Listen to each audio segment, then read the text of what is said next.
The story begins with a small group of friends who decided to take a weekend trip to a remote cabin in the woods. They had heard rumors of an abandoned house on the hill, and they were eager to explore it. As they made their way through the dense forest, they couldn't shake off the feeling that they were being watched.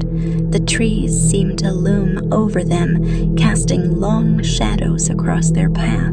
As they finally reached the house, they were greeted by a dilapidated structure with boarded-up windows and a sagging roof. It looked like it hadn't been lived in for decades.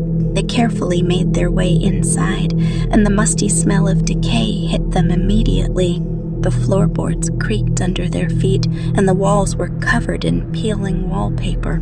As they explored the house, strange things started happening. They heard strange noises coming from the walls, and objects moved on their own. The friends tried to brush it off as their imagination, but the occurrences became more frequent and intense. They realized that they were not alone in the house and that something was watching them. One of the friends, John, decided to investigate the basement while the others stayed upstairs. As he descended the stairs, the air grew colder, and he could feel a sense of dread growing inside him. He finally reached the basement, and what he saw there chilled him to the bone. The walls were covered in strange symbols, and there was a pentagram etched into the floor. In the center of the pentagram, there was a small altar with a strange object on it. John called out to his friends, but there was no answer. He quickly realized that he was alone in the basement and that he had been separated from his friends. He tried to run up the stairs, but the door was locked. He was trapped. As he frantically searched for a way out, he heard a voice whispering his name. It was coming from the strange object on the altar.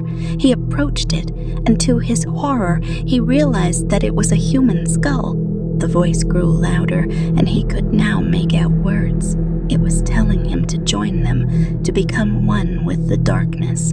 John knew he had to get out of the basement, and he fought with all his might to open the door. He finally managed to break it open and ran up the stairs, but when he reached the main floor, he realized that his friends were gone. He searched the entire house, but there was no sign of them. He finally made it outside, and he could see the cabin in the distance.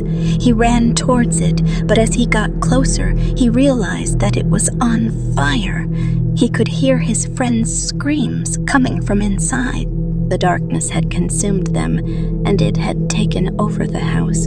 John was the only one who made it out alive. He never spoke of the house on the hill again, but the memory of that night haunted him for the rest of his days.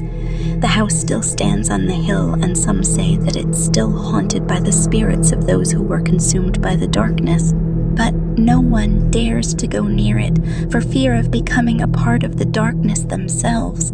The end.